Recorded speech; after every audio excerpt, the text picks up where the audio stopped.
Bos días a todos, benvidos. Aquí, gracias a Noemí polo traballo que fixo e por toda a movilidade. Vou a hablar un pouco de... A ver se me acuerdo hablar en castellano, ya non sei como se llama. A ver se me acuerdo. Digo que voy a hablar de las virtudes y el capitalismo. Voy a hablar así una locución así muy fina. sobre la virtud y el capitalismo. A ver, estaba yo para el curso del Juan de Mariana, que me invitaron amablemente este año, estuve leyendo a Daniel Bell, que es un sociólogo americano, no sé si alguno lo conoce, tiene un libro que se llama Las contradicciones culturales del capitalismo, que es un libro así, que explica, un libro fantástico, en mi entender, que explica muy bien, primero, cuáles son las virtudes que llevan a que exista una sociedad capitalista y después, como esa sociedad capitalista, una vez avanzada, una vez que triunfó, está destruyendo las virtudes que llevaron a triunfar al capitalismo. Esa es la tesis de Bell, y es una tesis que a mí me parece muy interesante. Es decir, antiguamente los gallegos de antes hablaban del vicio, que la gente ahora tiene mucho vicio. Se volvió muy fina y ahora tiene mucho vicio, ya no quiere trabajar, ya no quiere hacer los trabajos duros, ya está siempre quejándose que todos son derechos, que todos son así... que no hay que explotar a la gente, un montón de cosas, entonces, que se perdieron los hábitos que hacen a la gente triunfar. Y esa es la tesis de Bell. Entonces yo quise, en esta conferencia, explicar, que la primera conferencia sí que se da en el Instituto Xoán de Lugo como tal, instituto reformulado, quise explicar primero qué es lo que lleva a una sociedad a ser capitalista, cuáles son las virtudes previas que llevan al capitalismo y cuáles son las virtudes que explican que el capitalismo florezca más en unas sociedades que en otras sociedades.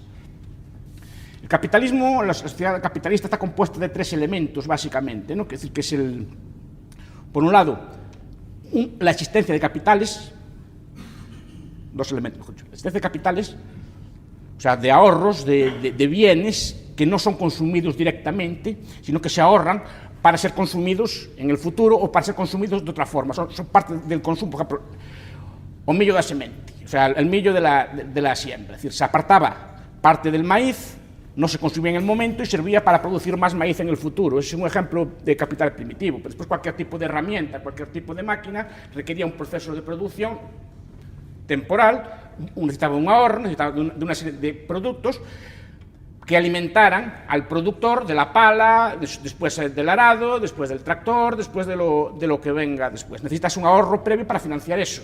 Entonces, ese es el primer capital, pero necesitas un capital previo. Ese capital tiene que ser invertido de forma capitalista. Si no, tampoco vale de nada.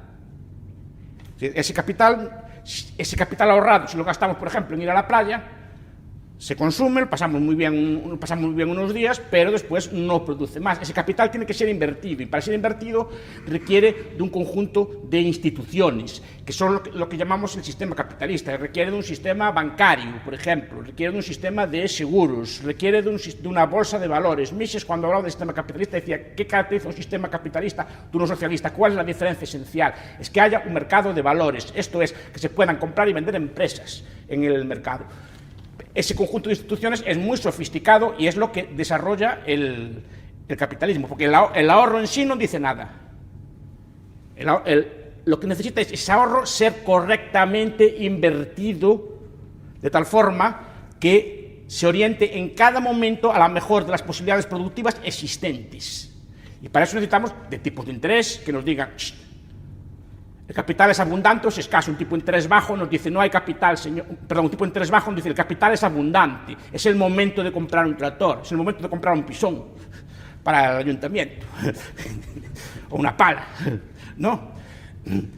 ¿Y por qué sabemos que es el momento? El tipo de interés es bajo, podemos financiar ese producto.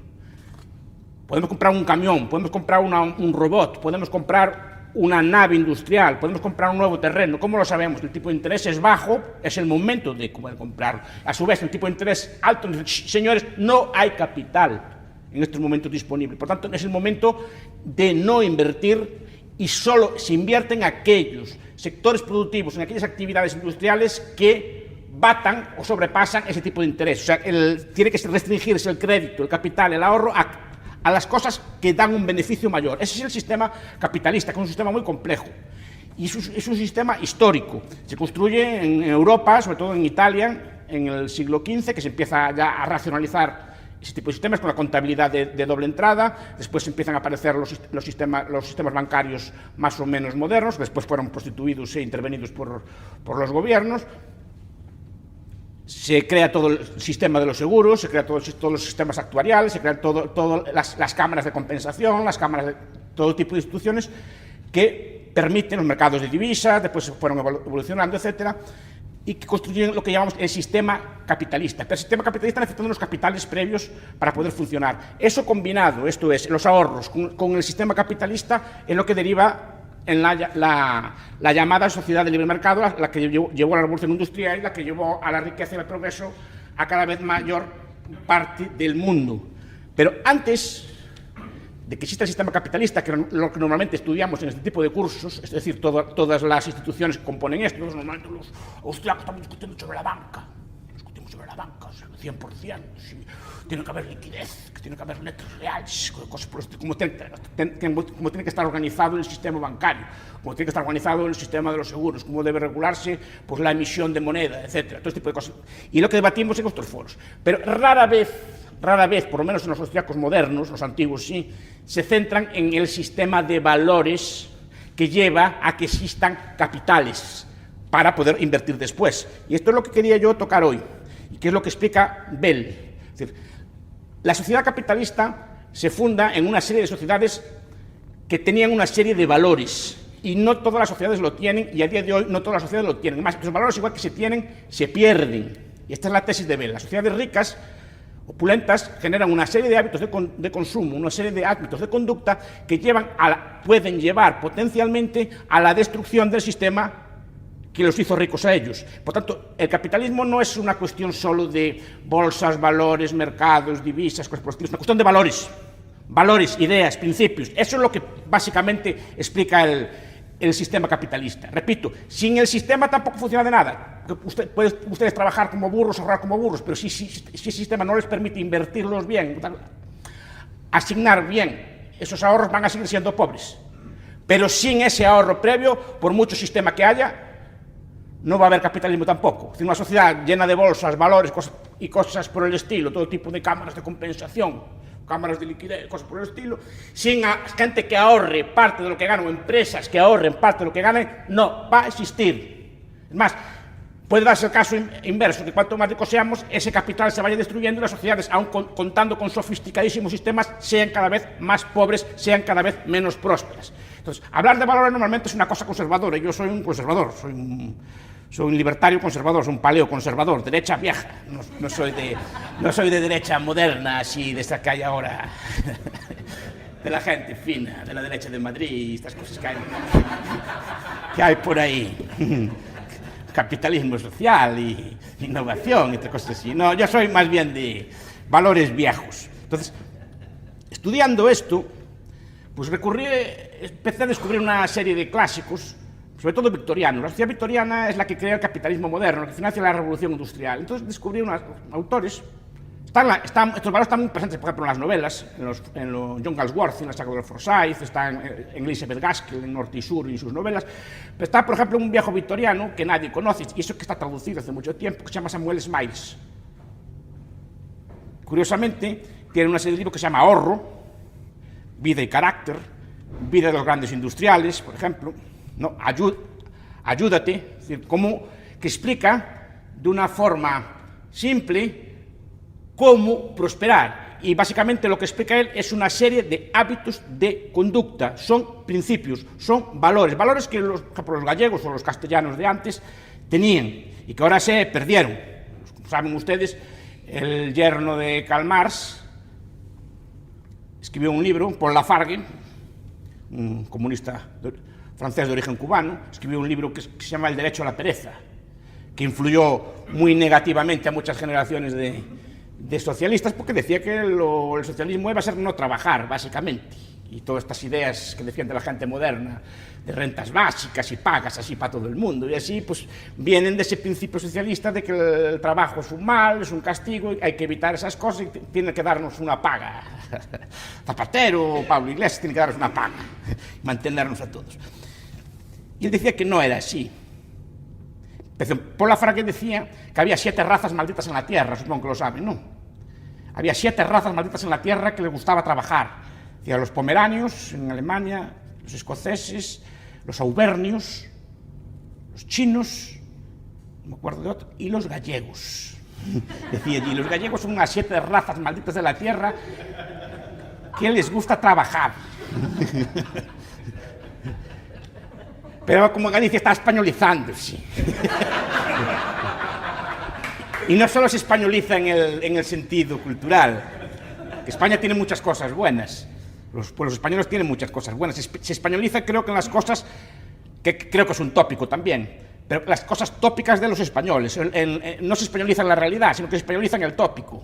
Y el tópico era, no, viva la Virgen, vamos a tomar unos pescaditos, vamos a la fiesta de San Fermín, vamos allí a las fiestas todas. Me explico, que se pierden los valores viejos. Esto es un tópico, obviamente, no es real. Pero el tópico es el tópico, bueno, es el tópico de esto del español como vago, que tampoco es cierto, pero ese tópico es el que trasluce y es el que permea, y es el que nos influye. La idea de no trabajar, que ese tópico en España sé que no es cierto. Pero sí que hay esa imagen ritual, y esto es lo que se está copiando. Esa idea, no hay que trabajar, que el trabajo es una maldición de Dios, y no hay que ir al trabajo. Mañana, que mañana es sábado, no puedes, como me contaba a mí un señor que decía, no, es que fui a buscar unos empleados para ir para el almacén y nos preguntaban si tenían que trabajar el sábado. Y cuando les dije que tenían que trabajar el sábado, que no iban, porque si no podían ir de marcha el viernes. ¿No? Y este tipo de cosas, que yo no las creía, las vi varias veces ya.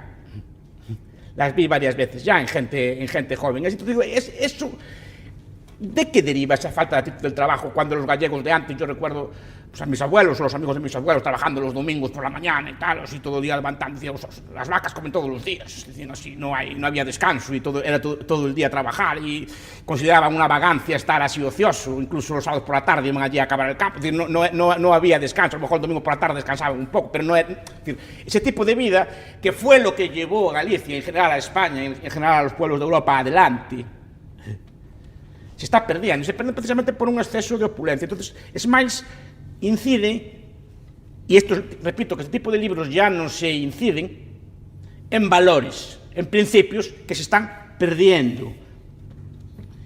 ¿Y cuáles son esos valores? El primer valor es el del ahorro. El ahorro es un valor principal. El ahorro requiere sacrificar consumo presente por consumo futuro. Esto es, no gastar todo lo que se ingresa, sino apartar una pequeña parte para el futuro. Si ustedes leen cualquier libro de finanzas personales, que es una literatura que creo yo que debería enseñarse, yo no creo mucho en la escuela pública, como ya verán, pero de enseñarse algo, ¿por qué no enseñan unas pequeñas finanzas personales a los jóvenes? ¿No?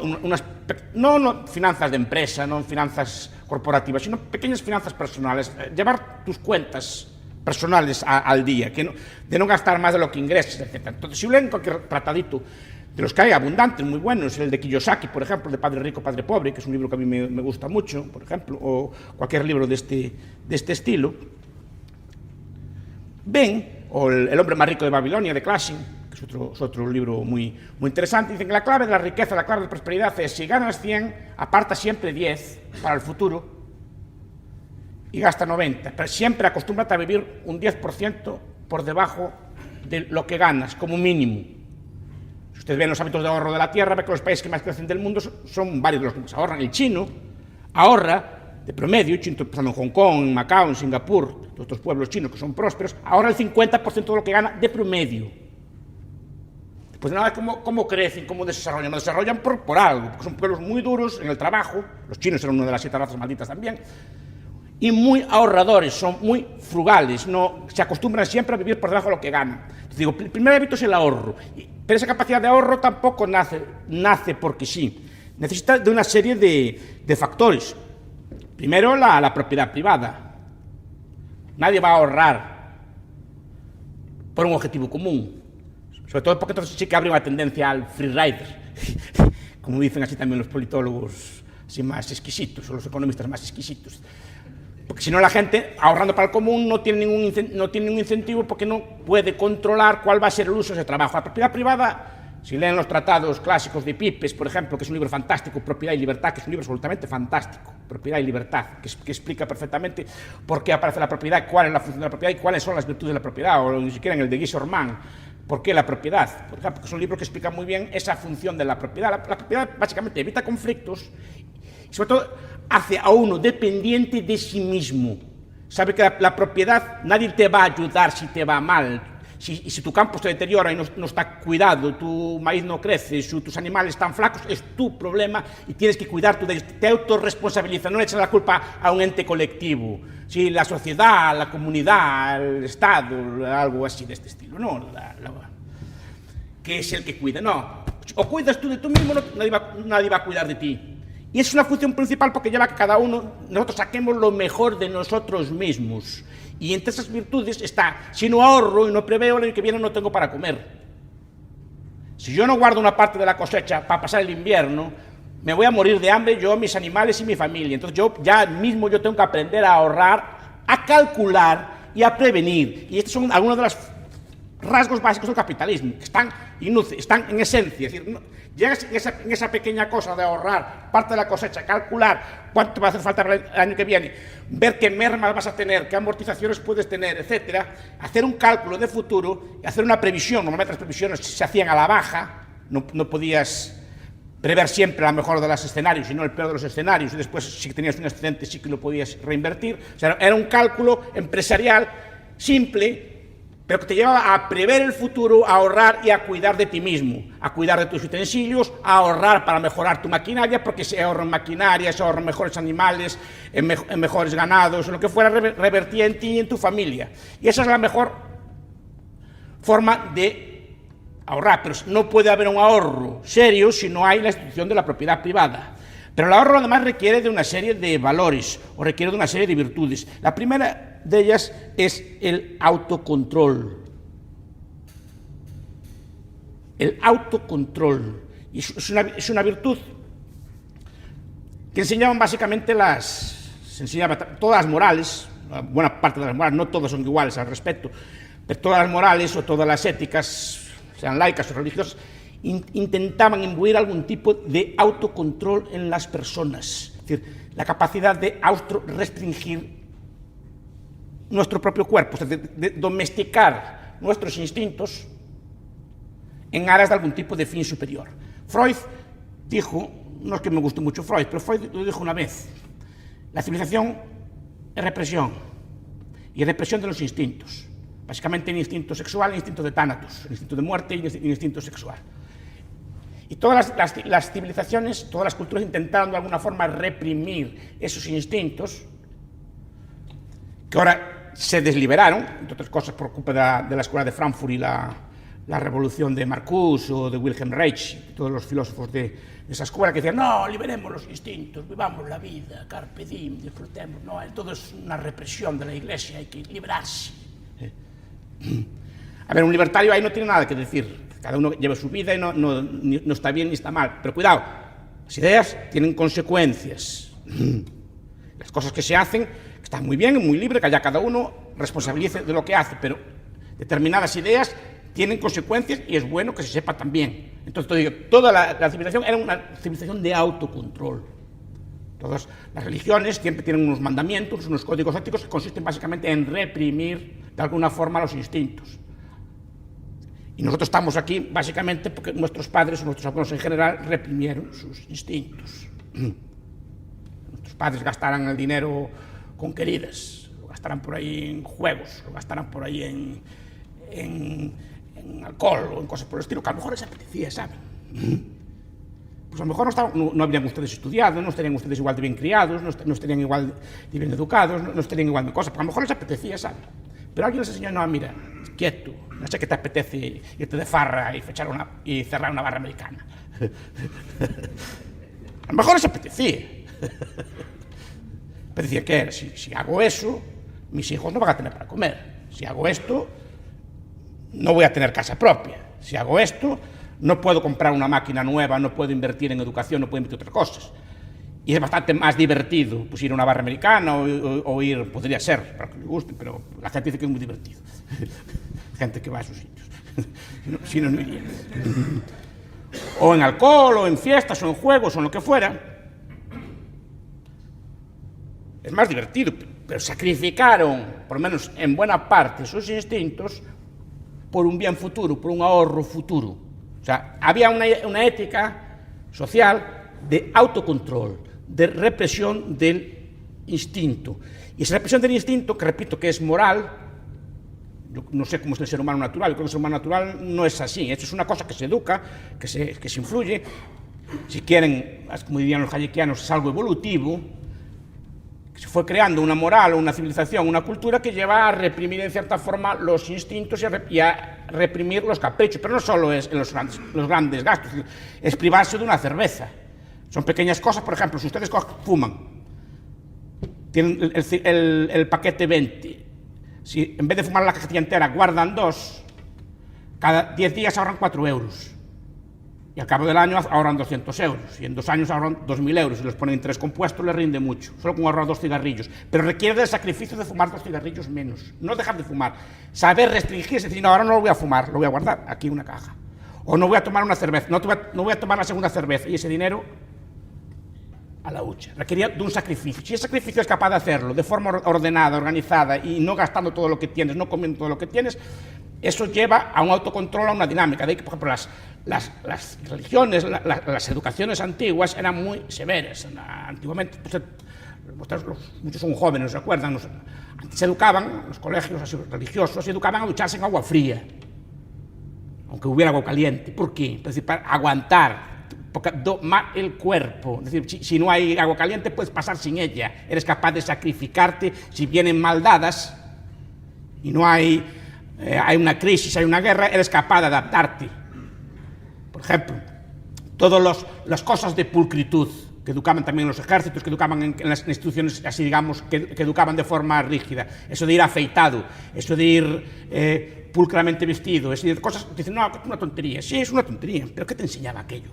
A levantarte 5 minutos antes, por pura disciplina, afeitarte e ir pulcro. Te enseñaba a domesticar el instinto de quedarte en la cama, aunque fuera 5 minutos más, para levantarse, para ir pulcro, afeitado, con el pelo corto, bien vestido, con los zapatos lustrados, porque eso requiere de tiempo, son pequeños esfuerzos que te enseñaban a domesticarte a ti mismo. Y si eres capaz de domesticarte a ti mismo, controlar tus impulsos, reprimir tus instintos, o restringir, no tienes por qué domarlos de todo, pero sí restringirlos, eso lleva a una cultura de ahorro y es la base de una cultura de civilización. Pero es muy difícil establecer ese tipo de valores de sacrificio, dureza, etcétera, en sociedades como las nuestras que son hedonistas, porque triunfan valores de otro estilo, son valores ideológicos también de hedonismo, vamos, el momento, jaja, vamos a privarnos, no sé cuánto, que vamos a vivir la vida, que se acaba pronto, y vamos y comamos, que mañana moriremos, y cosas por el estilo, esas cosas que se miran así, muchas cosas que se ven así en las películas, y carpe diem, así, 1000 veces maldito. Porque eso es lo que lleva a las sociedades a no ahorrar. Entonces requiere de un autocontrol, requiere de un sacrificio, requiere de una domesticación de uno mismo, y eso es muy difícil.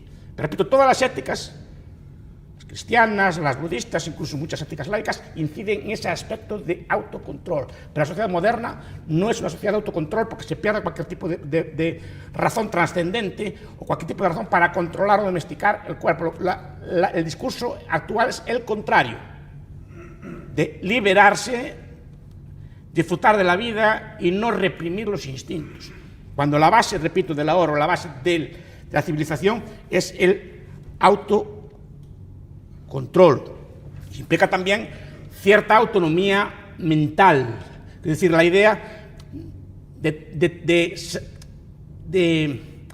cierta autonomía en el sentido de en el pensar de no saber de no llevarse por la masa, digamos, es decir, por no llevarse por las modas, por imitar al vecino. Si el vecino tiene un coche nuevo, hay que comprar un coche nuevo. Si la moda está en comprar tales zapatos o tales ropas, hay que comprarlos porque está de moda, etc. Esa cultura del gasto, de querer imitar, de querer vivir el momento, también en ese aspecto requiere cierta autonomía mental. Y es una virtud que hay que tener, porque si no, claro, nos dejamos llevar, no, todo el mundo tiene el Pokémon Go. como algunos libertarios que yo conozco. Que en el Pokémon Go pues hay que cambiar el móvil porque mi móvil ya está capado, ya no vale para el Pokémon Go, hay que comprar un móvil nuevo de última generación y después el bajar el Pokémon Go y no sé qué más cosas. ¿Por qué? Porque todo el mundo lo tiene, yo no voy a ser menos que todo el mundo. No. Ese tipo de cosas, una persona educada a la antigua, cuando te dice, mira, ahora no tengo dinero o no es el momento, mi teléfono móvil está en uso, pues ya compraré el Pokémon Go cuando se me rompa este. De momento no me hace falta ninguna. O mi coche aún aguanta un año más, o mi casa, pues a lo mejor no es el momento de cambiarla, porque aún no tengo ingresos suficientes para cambiarla, porque los vecinos tienen una casa más grande, yo no tengo por qué tener. Eso requiere una autonomía mental, de no saberse llevar, porque si no nos incurrimos en gastos muchas veces innecesarios, no, son gastos que nos llevan a una cosa que es terrible, que apunta muy bien Smiles, que es el vivir a crédito. Y él apunta muy bien, el crédito solo debe usarse para bienes de capital o utensilios que sirvan como bien de capital en la propia casa. Un automóvil si es necesario para el trabajo, una lavadora sí cumple un servicio, pero no para bienes de consumo inmediato que se consumen. No quiere decir que estén prohibidos ni nada así por el estilo, pero que es la cultura. Por ejemplo, si quieres un viaje, ahórralo antes. No pides un crédito para ir de viaje. No, esa inmediatez del consumo, esa inmediatez temporal, lleva, por ejemplo, a una cultura de querer gastar más de lo que tenemos y nos lleva a una serie de gastos que no son sostenibles. Entonces, esa idea de autonomía mental es muy importante. Es una de las virtudes que también fue transmitida culturalmente y que se está perdiendo. La idea de ir a la moda, de gastar y tener todo lo último y tener todo, y la idea de todo este estilo. Antiguamente, para favorecer este ahorro, cultura que se está perdiendo también, las sociedades victorianas, que crearon instituciones de ahorro popular. Porque la idea es que el ahorro no todo el mundo puede. Ya en el siglo XIX, Smiles en su libro Ahorro explica, ¿no?, que la gente cuando le harán de ahorrar, decía que el pobre no puede ahorrar. Sí que puede ahorrar, decía él así, y ponía varios ejemplos. Mire, en Inglaterra había los llamados bancos de peniques. No bancos de gran cantidad, sino bancos de céntimos. Había como huchas o había allí, y el banquero te aceptaba 3 peniques o 3 céntimos, 5 céntimos, pero el obrero, su pequeña cantidad que ahorraba todos los días, la veía crecer, la veía aumentar, y era un orgullo todos los días ver su libreta, que es otro factor que también se perdió, ahora todo es electrónico, pero la libreta, ver aquella libreta escrita que iba aumentando pasito a paso la suma que tenías allí. Te enseñaba a posponer gastos pequeños.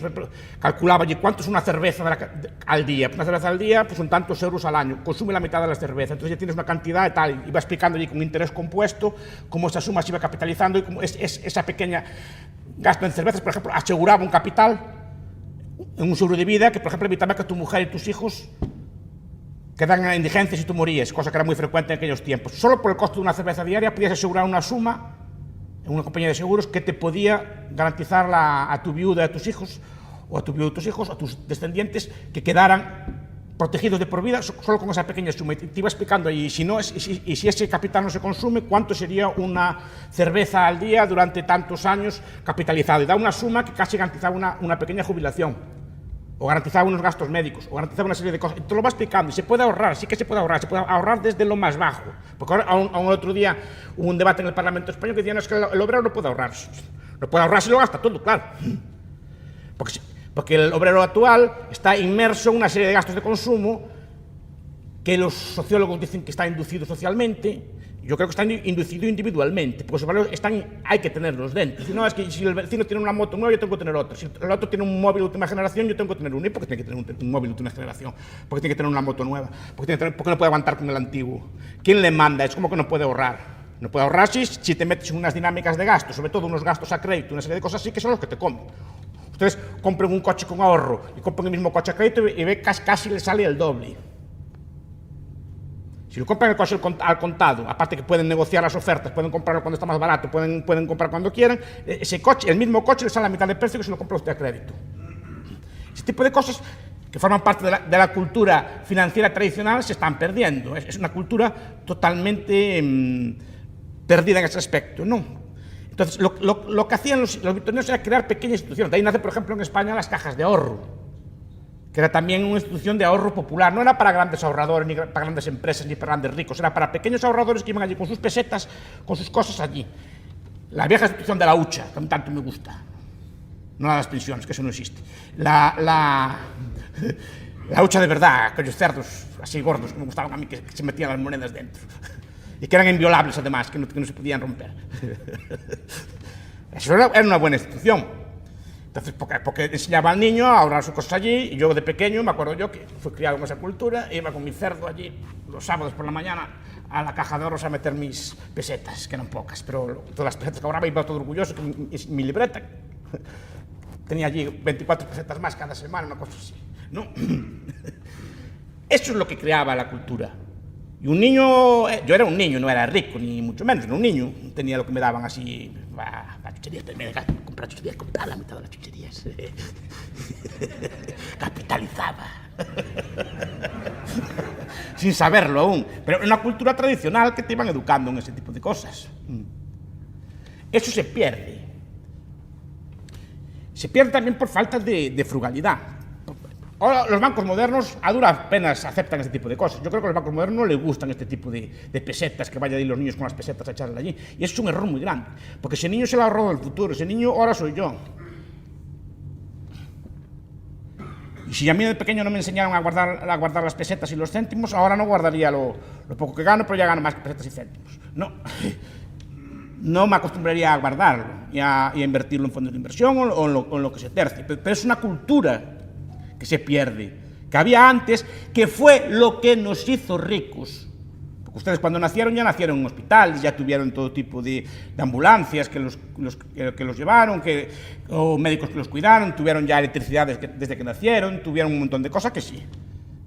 Tuvieron comida, neveras, todo tipo de bienes de capital, centrales eléctricas, centrales de gas, gasolina en las gasolineras, todo ese tipo de cosas la había. ¿Eso quién lo creó? Zapatero. ¿Quién lo creó? La República.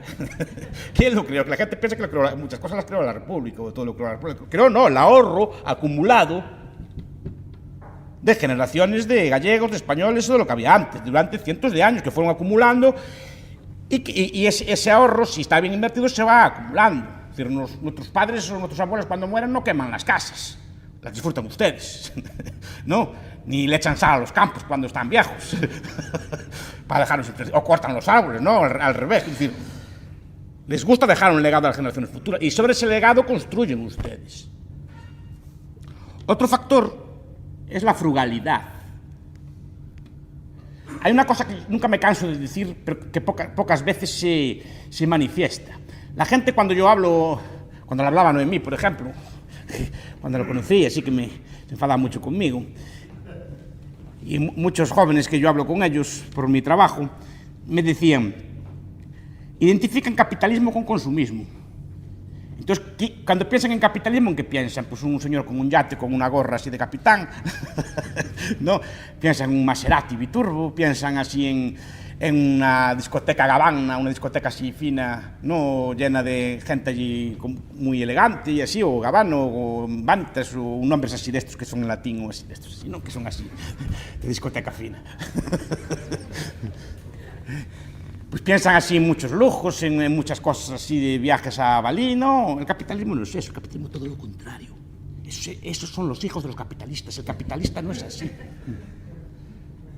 Los capitalistas que conozco yo comían el menú del obrero, con sus obreros. Esos son los capitalistas que conocía yo, y ahorraban y no gastaban, y siempre miraban la peseta y miraban todo. Por eso llegaban a ricos, porque ahorraban y ese ahorro lo invertían sabiamente. Los capitalistas, no los capitalistas políticos, los capitalistas de verdad, los empresarios que creaban empresas y que hacían empresas pequeñas o grandes. Pero la visión es la misma, o incluso una persona normal, un obrero normal, un sistema de una empresa, también actuaba empresarialmente cuando ahorraba y pensaba en su futuro, pensaba en sus cosas. No solo es un privilegio. O sea, la distinción entre empresario y no empresario es muy tenue. Todo el mundo, en cierta forma, actúa empresarialmente en muchos aspectos de su vida, aunque no sea, digamos, propietario de su empresa, sino que hay personas que a lo mejor no son propietarias, pero que sí que actúan empresarialmente, invirtiendo su dinero de la forma más sabia, bien pensando en el futuro, bien formándose a sí mismo, bien formando a sus hijos, o lo que sea, pero pensando siempre en un futuro. No tienes por qué ser necesariamente un empresario típico. Pero la idea es eso, de que el capitalismo es consumismo. Entonces piensan que el capitalismo es esto que se miran así en las revistas del Corazón, o esta gente así con un yate muy grande, Están los anuncios de la tele o de la radio que lo quieres ya en el momento. Si miran así anuncios de sorteos de lotería y cosas por el estilo, que se escuchan así mucho, lo quieres ya, quieres un yate, quieres una cosa así. Yo no juego. Si jugara yo tocar la lotería, yo si no lo tocaba. El montón no se toca, se pone a rendir. Y lo que hace eso es darte una vida más cómoda al resto de tu vida, pero no compraría un bien que me arruina. De hecho, por ejemplo, ustedes miren, todos los que le tocan la lotería, que es un estudio muy interesante que se debería hacer, las personas que le tocan la lotería, un 70-80% de ellos a los 4 años están más pobres que antes, porque no solo están pobres como antes, están con deudas. Miren el caso de muchos futbolistas, el caso de muchos boxeadores o artistas de cine, así que cuando tienen una racha maldada le dicen de tal actriz que se miran los periódicos arruinada. Y si esa persona gana una porrada de dinero, ¿cómo está arruinada? O tal futbolista se lo mira allí en la indigencia. Como salió otro día un futbolista inglés que fuera y tal, se miraba allí en un asilo así todo pobre. No. ¿Y por qué? Porque no tienen dinero, y eso se identifica con el capitalismo, pero no son capitalistas, no tienen la cultura del capitalismo. La cultura del capitalismo es: ese dinero hay que ahorrarlo, no gastarlo en el momento, y ese dinero bien invertido te puede dar una vida muy cómoda en mucho tiempo, pero tienes que privarte a corto plazo de comprar un coche caro, salvo que lo puedas mantener, una casa cara, salvo que la puedas mantener, etc. Porque muchas de las inversiones que hacen son inversiones que no son inversiones, son inversiones que te comen el dinero. Mantener un coche de lujo es carísimo, además los coches se deprecian muchísimo, hacer casas a medida, a gusto de uno, puedes disfrutarlas, pero después son peores de vender. Mejor tener un apartamento estándar que es más fácil de vender o de alquilar si te va mal, que tener una casa muy bonita, pero después cuando la vendes siempre le pierdes algo, porque es una casa diseñada a tu gusto, no al gusto del otro. Entonces nunca vas a venderla exactamente igual que la compraste. Entonces ese tipo de cosas son los que llevan, pero la gente identifica capitalismo con estos ricos, no con lo que lo llevó a ser ricos. Yo digo, no señor, el capitalismo no es consumismo, el capitalismo es el anticonsumismo.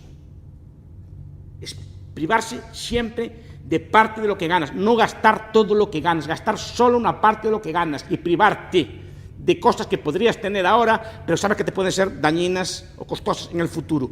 Y esa es la idea que hay. Y la idea de frugalidad es una idea que hay que tener, la idea, bueno, pues esto de cierta modestia, cierto no aparentar, pues comprar las cosas al mejor precio, o no gastar por gastar, no gastar por compulsión, etc. Pues también requiere de hábitos, requiere de una costumbre, requiere de la idea de no comprar necesariamente de marca. Puedes, la marca, que esté en contra de las marcas, haya cada uno, repito, no estoy haciendo una crítica moral.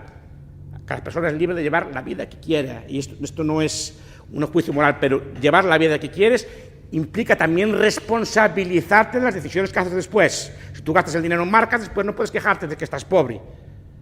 Si compras el dinero en coches de lujo, no puedes quejarte que estás pobre después. Si te viene mal dada cualquier cosa, no puedes mantenerlo. Y tienes que mal venderlo y perder un montón de dinero, o mal vender tu casa, o mal vender tus cosas por no prever, por no saber sacrificarte en el momento. Por eso me gustaba muy tanto Johan Cruyff. Decía, no, el coche hay que tener un Ford Fiesta, decir así. Viejo, eso es así. Para durar toda la fortuna del fútbol, y a él le duró la fortuna del futbolista casi o eso dicen por lo menos, toda la vida. Y él le duró, fue capaz de más o menos, y hay algunos futbolistas que no así, precisamente porque tienen un Ford Fiesta, en cambio sus compañeros pues compran el coche de última gama y después al cabo de unos años están arruinados. Eso requiere frugalidad, que es otro valor que se pierde. No andar así de señoritos a la moda, así a cosas finas, a comer mi cuy de pato. Como hablábamos antes, así, ¿no? Pues un pulpo, una empanada y llega la tortilla para picar. Que no quiere decir que a veces un micuí de pato que no sea bien, una boda, una cosa así, porque todos los días así, cada vez es una cosa que te puede llevar a la ruina. Por último, la gestión del tiempo. La gestión del tiempo también es muy importante. El tiempo tiene un valor mucho mayor cuando se es joven que cuando se es viejo. Y la gente piensa al revés. Todo lo que inviertan ahora de jóvenes es como invertirlo a interés compuesto. Les va a rendir toda la vida. Todo lo que aprendan ahora de jóvenes, por ejemplo, mucha gente vive toda la vida de lo que aprendió de joven. De las carreras que hizo de joven, de los estudios acertó al escogerlos cuando fue de joven, o de los trabajos que hizo de joven, o incluso de los ahorros que hizo de joven. Todas esas cosas que hace de jóvenes rinden a interés compuesto. Y rinden más porque la capacidad de capitalización, la capacidad de aprovechamiento es mucho mayor que en otro tipo de etapas de la vida. Digamos que las etapas más senectas de la vida es cuando tienes que disfrutar de lo que hiciste de joven. Pero la idea del tiempo, la idea de ser puntual, que es otro hábito de seriedad. Las sociedades entre sí difieren. Yo hice una cosa, un artículo también hablando de esto, es decir, las sociedades entre sí, lo cual tampoco es bueno ni mal, difieren entre sí. No todas tienen la misma ética del tiempo, no todas tienen la misma ética del trabajo, ni todas tienen exactamente la misma ética de la calidad. Hay sociedades que, digamos, eso le llaman también la gente ahora, si los estudiosos le llaman capital social. Es decir, hay culturas que son como más trabajadoras, que son serias, que si dicen a las 9, y ustedes si viajan por el mundo se dan cuenta, si dicen a las 9 menos 5 está allí la persona. Ni antes ni después, pero a las 9 menos 5 está allí, y a las 9, y te esperan 5 minutos, pero mientras estás te vas. Otras dicen, bueno, ya maestro, ya llegaremos y tal. Me pasó a mí varias veces, ya llegaré. Me llegaron 1 hora y media tarde, 100 horas y tal, o ahorita y tal. Cada país tiene su cultura del tiempo y de la puntualidad, y es de la seriedad. Eso también requiere un hábito de... Porque el tiempo es oro, decía Benjamin Franklin, y es cierto, el tiempo es el capital más escaso, el tiempo es, económicamente es de los factores que explican la acción humana, es uno de los factores principales. De hecho, el principal problema que tiene el ser humano de cálculo es el cálculo del tiempo, es la escasez primigenia, es el bien más escaso que existe, es un bien que difícilmente puede ser prorrogado, el tiempo. Entonces, es el que hay que usar con más seriedad, no hacérselo gastar a los demás, y requiere también de unos hábitos de dominio de sí mismo, porque la puntualidad que implica cálculo también. ¿Cuánto me va a llegar hasta allí? Yo no puedo llegar tarde, porque está tu señor esperando por mí. Entonces, tengo que llegar a Madrid a las 7, que tengo una cita allí con el señor Nogales, ¿no? Por ejemplo. ¿Cuánto me lleva a llegar a Madrid? Pues me lleva 1 hora en avión, tal, yo calculo. Entonces, ¿qué avión tengo que coger? Nunca, si quedo a las 7 no me cogerá el avión de las 6, tendré que coger el avión de las 3 o el que haya antes para yo llegar con tiempo, calcular qué medio de transporte voy a usar. Si calculo con tiempo, puedo usar un medio de transporte más barato, puedo ir en metro en vez de en taxi, requiere una serie de cálculos para llegar allí, una previsión y un autodominio. Implica levantarse de la cama, por ejemplo, 1 hora correcta para estar en punto a los sitios, y requiere un control del tiempo. Eso, la puntualidad es tan importante. Y de ahí derivan todos los hábitos de trabajo, por ejemplo, los hábitos de absentismo. Hay sitios que la gente es más trabajadora que otros. La gente va a sitios que está allí. Decían cuenta la leyenda que los alemanes, el día siguiente de perder la guerra, en 1945, estaban todos en las puertas de las fábricas. Aún estaban destruidas, estaban allí, porque había que estar allí. A las 9 de la mañana estaban todos allí. Perdieron la guerra, no estaban allí en la fábrica. Para ver qué había que hacer. Aunque no hubiera nada que hacer, estaban allí. Eso es un hábito que se adquiere culturalmente, sí, por cada individuo, pero requiere una disciplina, una calidad, o sea, que el trabajo esté bien hecho, no solo esté hecho, sino que esté bien hecho, que la pieza esté bien acabada, que el cosido esté bien rematado. Este tipo de cosas son culturales y derivan también de esta gestión del tiempo, esta gestión de la frugalidad. Este tipo de gestiones son las que dan las sociedades unas más ricas que otras. Por eso el trabajo, aparte de la capitalización que tenga cada uno, también depende de la calidad. Es decir, no es lo mismo un producto de un país que de otro. Hay países en la Tierra que tienen mejor fama de producir que otros, y eso se paga. Es decir, aparte del trabajo, el estar hecho por esos trabajadores se paga, y la gente valora productos de calidad de tal país y valora menos productos de otro país. Y eso, la remuneración de un trabajador no es solo lo que produce, sino es el valor de lo que produce. Y si tenemos un hábito de trabajo, una cultura de seriedad, una cosa por el estilo, eso lleva a una sociedad próspera y rica. Estos hábitos que les expliqué, también hay que aplicarlos a una escala superior. Estos hábitos de frugalidad, de ahorro, si una sociedad los tiene, también los transmite a sus estados. Normalmente los estados, aunque algo distorsionado a peor, responden a la sociedad que tienen. Si la sociedad es de pícaros, vagos, etc., normalmente el Estado será compuesto, los gobernantes serán compuestos de pícaros y vagos. Si la sociedad está compuesta de gente trabajadora y seria, incluso al pícaro y al vago le es más costoso ser pícaro. Es decir, en una sociedad seria, trabajadora así, incluso el pícaro tiene que trabajar más que en una sociedad de vagos, porque el resto de la sociedad no se lo tolera. Entonces tiene que ser más emprendedor, tiene que inventar nuevas picarescas, tiene que ser mucho más hábil a la hora de ser pícaro, le cuesta más. Entonces hay menos pícaros, por tanto. Este tipo de hábitos se extienden al Estado. Entonces, si la sociedad no tiene ese hábito de frugalidad, es difícilmente que los gobiernos no la tengan. Si la sociedad es gastadora, es muy difícil que el Estado sea austero. Si la sociedad en general tiene deudas y gaste y vive por encima de lo que gana, es muy difícil que le reclame al Estado que gaste por debajo de lo que gana. Si la sociedad, en cambio, vive por debajo de lo que gana, es muy probable que la sociedad reclame electoralmente o reclame de otro tipo de formas gobiernos que gasten menos y que, por lo tanto, que lleven a un círculo virtuoso de la sociedad. ¿Y todo esto para qué? La buena noticia es que las sociedades que llevan esto al final consumen más, al final viven mejor, al final tienen todo tipo de bienes. Precisamente ese sacrificio lleva a que las sociedades sean más ricas. Esta es la parte buena del asunto. Solo que no lleva ahora, lleva a lo largo de la vida. Ustedes miren las vidas de sus padres o de sus abuelos. Fue una vida de continua mejora. No fue así como empezaron a prosperar, no lo comieron todo, sino que supieron dosificarlo, pero su vida, por ejemplo, los nacidos en los años 20, los nacidos en los años 10, cuando murieron fue una vida de continua mejora, quitando el lapso de la Guerra Civil, por ejemplo, en España. Pero después de la Guerra Civil fue más o menos de lenta y continua mejora. Ese sacrificio rindió su fruto y cuando esas personas murieron, su nivel de vida era 3 o 4 veces mejor que cuando nacieron y disfrutaban de unos bienes de consumo, unos bienes de renta que ni soñaron cuando nacieron. Y todo eso gracias al sacrificio. El sacrificio al final compensó. El problema es que las generaciones actuales nacen en la opulencia, piensan que la opulencia es algo dado, que no deriva de unos valores y por lo tanto que se puede comer. Y si se cambian los valores, la sociedad puede degenerar. Y hay casos en la historia reciente, el caso argentino, en el último tercio del siglo XX, por ejemplo, el caso venezolano ahora, que se puede ver como una sociedad que era relativamente próspera, degenera. Cuidado que Venezuela hasta los años 70 tenía más renta que España, ¿eh? Hasta los años 70 tenía más renta que España. España solo empezó a superar a América Latina, los países grandes de América Latina, en los años 70. En los años 70 me parece que fue 70, 71. Hasta ese momento eran más ricos todos. De hecho, la migración era de aquí a allá, no de allá acá. Pero malas políticas, el peronismo argentino, ese tipo de cosas, llevó, como había opulencia y pensaba que había dado, lento de género. ¿Por qué? Porque se perdieron los valores. Y repito, el capitalismo no es solo bolsas, valores, no sé qué, intereses, impuestos o políticas fiscales, que también son valores. Gracias.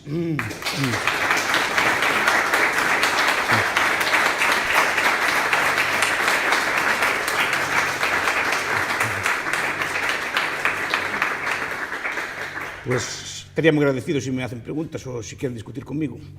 Para eso vienen aquí, ¿no? Di, Luigi. ¿Qué libros recomendabas sobre las virtudes del capitalismo? Yo, los clásicos son de Samuel Smiles. Sí. Están en inglés todos, tú no tienes problema con eso, me los consigues allí fácil, pero en España son fáciles de conseguir. Están en Iberlibro, en Avibooks, en cualquier librería de segunda mano buena, tienen los libros de Samuel Smiles. Están traducidos al español desde los años 30, son ediciones viejas. La prueba es que ya no se reeditan. Y son libros para mí me gustan muy agradables, porque, por ejemplo, sobre todo yo recomiendo Ahorro, se llama así. Creo que en inglés es Thrift, el nombre que tiene. Porque va explicando qué truquitos se hacen para ahorrar, incluso un obrero, una persona humilde, y cómo ese ahorro va poco a poco compensando, y cómo ese ahorro requiere de cierta frugalidad. No abandonarla de todo el vicio ni represión absoluta, sino saber dosificar la vida y los vicios. Y eso lleva a mucha gente a vidas de prosperidad. Todos los seguros mutuos de los obreros eran creados como esos pequeños ahorros, y absolutamente privados. Eran asociaciones de obreros que se creaban entre ellos, mutualizaban ahorro, creaban compañías de seguro, creaban pequeñas cajas de ahorro, creaban pequeños bancos. El banco de peniques, a mí esa cosa que yo no la conocía me fascinó. Sí, bancos, ahorrabas un penique. Y así ibas sumando aquel penique allí todos los días. Y así poca cosa, a lo mejor no muy rentable, pero creaba un hábito que esas personas al final iban ahorrando cada vez más. Y llevaba a vidas mejoraba en todos los aspectos, no solo ya en el aspecto del ahorro, mejoraba incluso cuando veía aquello que prosperaba, pues la gente decía que bebía menos cerveza y ahorraba más. No es que no gastaba toda la paga en la taberna, como gastaba mucha la gente en España también antiguamente. Fue muy común que los obreros el día de pago, que eran los sábados, iban a gastar toda la taberna o cosas por el estilo. Pues esas costumbres se fueron lentamente moderando. En los años 30, cuenta James Bartholomew que el pueblo inglés era de los pueblos más civilizados de la tierra. Era un pueblo, decía él, precisamente por esas costumbres de moderación, de frugalidad. Él decía que era un pueblo que aplaudía al rival en los campos de fútbol. Y ahora ya no. Ahora el estado de bienestar, eso hablaré mañana, pero el estado de bienestar, no. Hooligans y cosas por el estilo. No es culpable del cambio de cultura. Gracias. Un detalle respecto al ahorro. Comentaba hace un momentín el tema de comprar un coche, que sale más barato de contado que a crédito. Eso era antes. Ahora, si va a comprar un coche, es más caro de contado que a crédito. Porque como el dinero es gratis, el gran negocio que se está haciendo, desvirtuando un poco el valor del dinero, es ese. Lo que se está buscando es financiarse. Los concesionarios de automóviles están ganando más dinero por lo que ganan con el financiamiento que con la venta pura y dura del coche. Lo que quiero decir con esto es que al final el ahorrador de a pie, que entiende por ahorro eso, ir apartando esa amiguita constante, ¿dónde lo mete? O sea, lo hemos ido arrinconando. O sea, no todo el mundo tiene la capacidad para conocer ciertos mecanismos de ahorro, aparte del poner en la hucha puede invertirlo, depende del riesgo que quiera asumir, pero puede invertirlo en metales preciosos, hay muchos activos de invertir, desde bienes raíces, todo tipo de cosas. Pero la idea es el ahorro. Otra cosa es que el Estado, la política monetaria, distorsiona por completo esto y genera nuevas crisis, claro, porque al final eso se acaba pagando. Se acaba pagando porque está distorsionando. El interés no puede ser cero, el interés no puede ser negativo, jamás. Jamás. Digamos, es una cosa que es contraria a la naturaleza humana. No puedes pagar más por un bien en el presente que en el futuro. Es decir, que un bien en el futuro tiene que ser siempre más caro que en el presente. Porque precisamente te están pagando esa privación no sé si lo dije bien, es decir, que en el futuro siempre tiene que ser más caro que en el presente. Porque te están pagando, tú consumes algo en el futuro, tienen que pagarte la privación actual. Ahí está el mérito, en el sacrificio. Para que los gobiernos están distorsionando por completo la economía, pero aún así creo que sigue siendo más barato comprarlo al contado que... Sí, porque al final hay que financiarlo, la financiera gana algo. ¿Sí? La financiera con trucos intenta que lo financies porque sabe que así gana algo. Se da esa dicotomía de que llegas a comprar el coche y tiene un precio más barato financiado, entre comillas. Pero aún así, si por ejemplo usted, suponiendo una situación, invierte 100 euros al mes, es un caso hipotético, durante 10 años, eso más o menos, en un fondo de inversión, eso depende también de la rentabilidad que tenga y así, más o menos de promedio en los últimos 50 años, esos son 20.000 euros al cabo de 10 años. Ahora ya sé que es algo menos, incluso puede asumir un riesgo, pero más o menos 100 euros al mes a 10 años eran 20.000 euros, de los cuales usted ponía 12 o 13.000 euros, ponía usted y el resto eran intereses que le daban. Si usted compra un coche de 20.000 euros a un interés de mercado, ese coche a lo mejor le salía por 24, 25, 26, 27, 28.000 euros. El mismo coche a usted le salía por 12.000 reales y financiado a 24.000, el coche de 20.000. Siempre le sale rendiendo, porque en un caso siempre algún tipo de rentabilidad tendrá. Las rentabilidades requieren de algún tipo de riesgo, ese es el problema. Que precisamente las políticas monetarias, el principal enemigo del ahorro son los gobiernos, porque distorsionan, uno con impuestos, después con inflación. La inflación hace un daño tremendo y después con todo tipo de políticas que están de este estilo, de bancos centrales por el estilo, que desalientan por completo el ahorro y al ahorrador prudente lo llevan a meterse en cosas muy arriesgadas que no conocen, porque los tipos de depósito de plazo están bajísimos, toda la gente se mete en cosas que no conocen y es ahí donde pueden perder. Pues el problema ahí es cosa no es cosa del ahorro, es cosa de quién interfiere el ahorro. Profesora Blanco. Yo estoy al 99,9%, no puede ser a 100, pero el 99,9% de acuerdo con usted. Sí. Pero a mí, como por la generación a la que pertenezco y porque tengo hijos, una de las cosas que más me preocupan es, una vez que ya estamos aquí y que pues, no hemos sabido transmitir, nuestra generación y las anteriores, los capitalistas no han sabido transmitir a ese hijo el sentido del ahorro y del esfuerzo, etcétera, etcétera. Una vez que ya estamos aquí, ¿cómo cree usted que se puede avanzar, probablemente igual de lentamente, pues esto no puede ser mañana sale el sol, sino que tendrá que ser lentamente, pero cuál es la vía para recuperar esos valores? Primero hablando de ellos y discutiéndolos. Mire, profesor Blanco, yo si di esta conferencia es porque yo llevo años en el Juan de Mariana también, usted cumplió 10 años, cumplí 10 años hoy, que ya lo vi en el Facebook. Yo algunos menos, fui invitado y así, encantado de ir allí, pero nunca vi una discusión sobre valores. No quiero decir que no las haya, yo no fui testigo de ella. en las veces que fui. A lo mejor las hubo, yo no estaba, ¿no?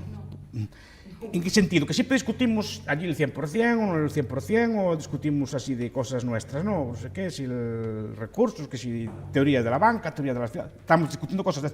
Nunca había una discusión sobre valores de este estilo, porque son conservadores. Los valores que están defendiendo aquí, si se quieren defender, repito, no hay que cogerlos, son muy conservadores. Son valores antiguos, de represión, de frugalidad, de ahorro. Mira, pues no hay, como nos decían a nosotros de pequeños, no sé a los jóvenes de ahora como los crían. Pero no hay, decía mi madre, no hay más cosas, de esto no hay. Lloraba, pateaba, no hay. Pero ay, pobre niño que se traumatiza, no sé qué, una cosa así. Empezamos con cosas así, empezamos a... Es una cultura de que no son capaces de sacrificarse. Pero yo eso no lo veo, perdón que interrumpa, pero yo no lo veo como conservador o no conservador. O sea, los valores que usted acaba de contar son sensatos. Son sensatos. Pero eso no es necesariamente conservador. Conservador porque sí que requieren cierto autosacrificio y, digamos, cierta falta de hedonismo. Y los valores de sacrificarse. Yo en la conferencia de Juan de Mariana hablaba de un autor que a mí me gusta mucho, que se llama Pitirim Sorokin. No sé si lo conocéis, vosotros sí que lo conocéis, ¿verdad? Allí no creían que existiera. Es un autor muy interesante. Tiene un libro que es muy poco conocido, que se llama La Revolución Sexual, en Estados Unidos. Y explicaba, también sin meterse en morales, ¿no? Es decir, no, cada uno haga lo que quiera, ¿no? Es decir, que es cosa de cada uno. Pero cuidado, estas revoluciones sexuales tienen consecuencias. Es decir, la gente ahora no invierte tiempo ni sacrificio en sus parejas. A la primera de cambio se disuelven, por ejemplo, como mis alumnos, por irse de Erasmus, ¿no? Claro, si no hay un sacrificio, por el van de Erasmus se rompe, tú los verás allí también en tus cosas, el van de Erasmus se rompe, la pareja ya se rompió por una cosa nimia. Cuando las parejas de antes se sacrificaban, a lo mejor se iban juntas al argentino, o se iban juntas a donde hiciera falta, y sacrificaban, invertían uno en el otro. Y eso, claro, permitía una visión a largo plazo, de construir una casa, una cosa así que permitía pensar en el futuro. Ahora no, la gente vive a corto plazo, son parejas a corto plazo, lo cual también puede estar bien, no estoy criticándolo. Pero tiene consecuencias, que decir que nadie va a invertir en usted tampoco, cuidado. Como usted enferma, como envejezca o como le vaya mal, ¿por qué voy a quedarme yo aquí? No sé si me explico. ¿Qué? Habiendo otras por ahí fuera. Es decir, lleva a esto, es decir, ¿qué? No hay esa cultura. Que es una cultura de sacrificio, porque esa cultura de sacrificio lleva también a no ahorrar, a no invertir en las personas, sino a querer gastarlo ya, el capital ya, todo inmediato, todo así, Tinders, Grinders y todo tipo de páginas de internet que todo lo dan fácil y todo lo dan así. Entonces, claro, pero lleva a que no haya ningún tipo, que no estoy criticando ya cada uno con su vida, pero tiene consecuencias, y tiene consecuencias de este estilo. Tampoco es malo ni bueno que usted se compre la ropa última moda o que compre coches, está bien, pero después eso tiene consecuencias. Como le venga maldada, como le venga una crisis así, la gente, uno de los problemas que creo que tuvo España en esta crisis, a diferencia de otros países, que España la gente no fue, o sobre todo mucha gente no fue capaz de asumir que había que sacrificarse. Muchos países de Europa, sobre todo los de Europa del Este, que a lo mejor vienen curtidos de más hambre o de más sufrimiento cuando no había carbón en el invierno, inviernos de verdad, no, sin comparación con los nuestros y cosas por el estilo, no. Inviernos de verdad, de muchos meses, con mucho frío y así, no había carbón, ponían mantas o hacían lo que podían, pero no se quejaban. Aquí yo vi huelgas, lo vi en la televisión, huelgas en Valencia porque cortaban la calefacción a las 12 de la mañana. Huelgas de estudiantes porque era un sacrificio. Entonces, ¿cómo estudiamos nosotros? Que no teníamos a lo mejor ni calefacción ni nada en la escuela. O eran solo unas horas contadas. ¿Cómo estudiamos? ¿Cómo sobrevivimos? Pero repito, porque a nosotros nos educaban, a lo mejor eran muy duros, así, de vez en cuando a ducharnos con agua fría. Sabíamos lo que era sufrir. Pero ahora no, ahora todo tiene que ser así, a temperatura ambiente. Tampoco demasiado calor, más que la gente... Que no estoy criticando, los jóvenes de ahora no creo que lo hagan por mal, pero simplemente están educados en esa falta de valores. Tampoco es bueno ni mal. ¿Y cómo avanzamos? Explicándolo y contándolo. Estas cosas que acabo de decir ahora, por ejemplo, de este tipo de cosas, de hablar del vicio, sí, bueno, del vicio, es una forma de hablar mía, ¿no? Que decían los gallegos de antes, que la gente antes tenía mucho vicio. Sí. Explicando que las sociedades prosperan y se desarrollan porque son capaces de sacrificarse. Esos valores son conservadores porque antes los transmitían las religiones o las éticas. Y ahora no tiene usted un sustituto equivalente para darlo. Es decir, ¿en nombre de qué te sacrificas? No solo eso, ¿para qué te sacrificas? Claro. Porque vivimos en la época de los derechos. Sí. Como yo tengo derecho a, porque yo tengo que ahorrar. Si yo tengo derecho a que me mantengan, yo tengo derecho a que me den, yo tengo derecho a seguridad social. O sea, papá Estado está ahí. Entonces, quitarle esa mentalidad a la gente no es fácil, porque es decirle, no, tío, tienes tú que ver por ti mismo. Al fin y al cabo, lo que hemos logrado es que los abuelos son una carga, los hijos son una carga, y eso lo que queremos es la comodidad. Antes no había derechos, o sea, antes mirabas las vacas, no había de comer. Ahí está. O sea, antes o ahorrabas tú o no iba a haber un plan de pensiones que te lo diesen. Pero un poquito la mentalidad que tenemos hoy en día es que no importa lo que haga, no importa cómo me vaya, yo tengo derecho a un trabajo porque yo estudié, me especialicé en el mosquito siberiano y a mí me tienen que dar trabajo. Y creo que lo que hay que cambiar es esa cultura. Y después otra cosa, yo creo que cómo enseñarle a los chavales, pues un poco como me enseñó mi hijo a mí. Bendito Kiyosaki, a quien la verdad escuché hablar tanto de él que le agarré tirria, tienen un juego muy simpático que es la rueda de la rata, creo que se llama. Y realmente ese juego te enseña a hacer un balance personal de verdad y lo que significa ahorrar y lo que significa obtener independencia financiera. Hay otro juego por ahí, de hecho yo lo reseñé en un blog hace siglos, que es un juego de un parque de atracciones.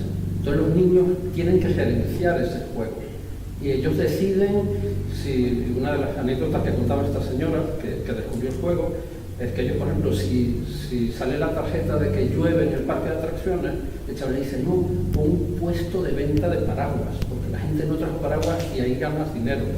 Ese tipo de cosas es la que habría que potenciar, creo yo. Sí, claro. Totalmente de acuerdo. De eso voy a hablar mañana en el estado de bienestar y así. Pero sí, perfecto. Precisamente sobre eso, lo de...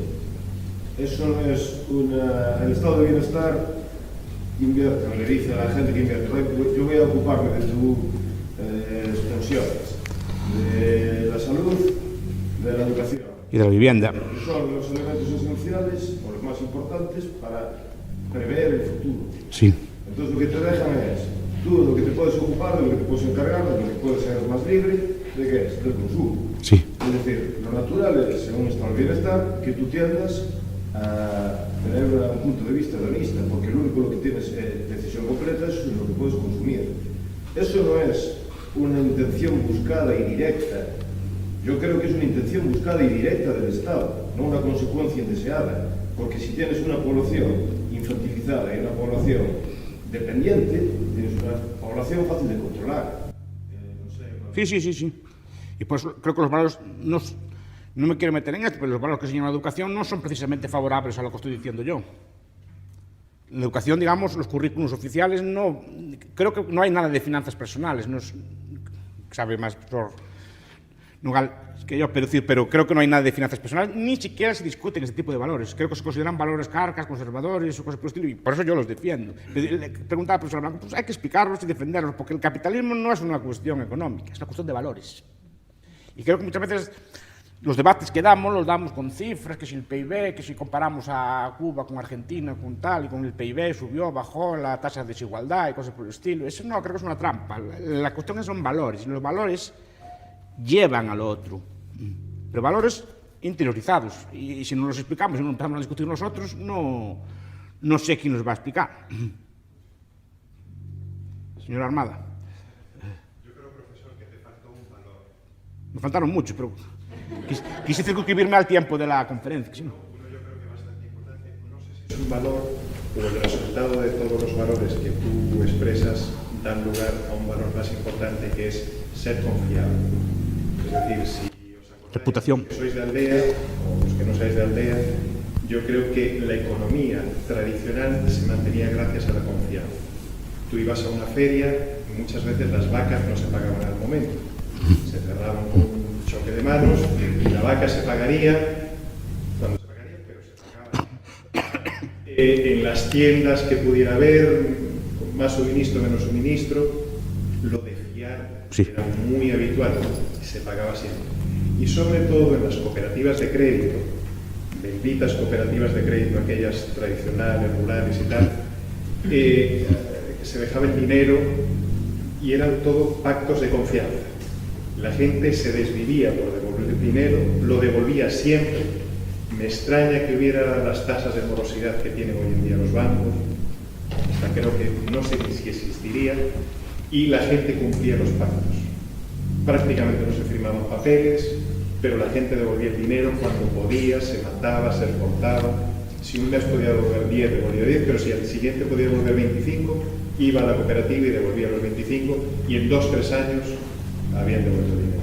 Con lo cual, termino, no sé si es un valor o es el resultado de todos esos valores que... Es el resultado de esos valores. Porque esos valores de seriedad, de cumplimiento y tal, llevan a que tú te puedes fiar del otro. En una sociedad moderna te puedes fiar del otro. Te fías de una sociedad que todo el mundo llega... O sea, en el ámbito profesional, en el ámbito amoroso, cualquier tipo de cosas, ¿por qué te vas a fiar de nadie? Porque no hay unas garantías previas, no hay unas garantías, digamos, sociales o morales previas que te permitan fiarte de nadie. Entonces tienes a tomar garantías y a no fiarte de nadie, y ese no fiarte de nadie lleva a que nadie se fíe de ti tampoco. Y al final es una cosa muy, muy disolvente. Sí que es verdad que tampoco creo que eso estuviera basado en valores religiosos o éticos. Yo creo, o sea, Hayek, tal como define la religión, dice la religión no es que cree en la moral, la religión transmite la moral, y la transmite de forma barata. Esa es la idea de él.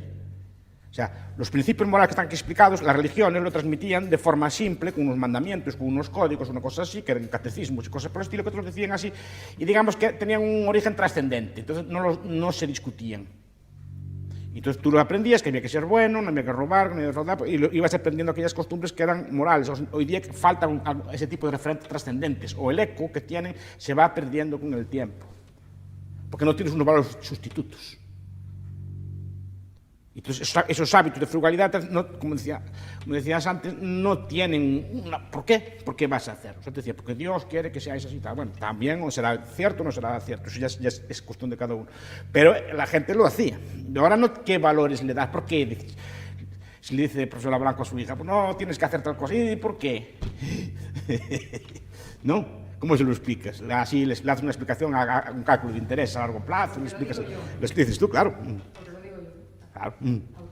Claro, pero tiene que ser, si ve una autoridad personal, es bueno que haya un tipo de código moral o algo así, sea o no sea, funcionaba en ese aspecto. Esa es la función que tenía históricamente la religión, de transmitir esos valores de forma barata y fácil, y fácilmente comprensible, y de forma común a una comunidad bastante grande. Pero usted se da cuenta que eso que le ofrecían a usted por su colchón, económicamente es insostenible. Es decir, que solo puede darse por una manipulación brutal de la moneda y el crédito por el Banco Central. Eso en una sociedad real no puede darse, tiene que costarle siempre más el colchón. Lo que pasa es que el gobierno manipula la moneda, pero claro, se quejan de que hay crisis, se quejan de que se deprime el mercado de la vivienda, de que caen las bolsas. No, es que al manipular el crédito, claro, usted actúa racionalmente. Pero una cosa que dice Smains es que era un tiempo que aún no había esta manipulación brutal del dinero, y obviamente financiar un colchón o cualquier cosa costaba siempre poco, o lo que costara, pero costaba siempre financiarlo algo. Acostumbrarse siempre, como su abuela, a pagar al contado. Y eso es una cosa, las cosas, bueno, digamos, que se pueden comprar al contado, sobre todo los bienes de consumo. Ya no digo, un bien de capital tiene que rendirle en beneficios para amortizar esos intereses. Si no, no compra al contado. Acostúmbrese a sacrificar el consumo ahora para compre un colchón de segunda mano y vaya ahorrando para comprar el siguiente. Pero no compre el colchón ya a crédito.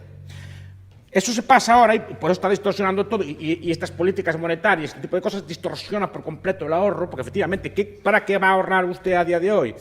Si no le pagan nada en el banco y todo eso lo financian y así, y que lleva una cultura, como decía Dani, de consumismo atroz, que lleva a que la gente... Pero cuidado, imagine que usted ahora queda en el paro y se queda con una deuda, el colchón. No sé si me explico.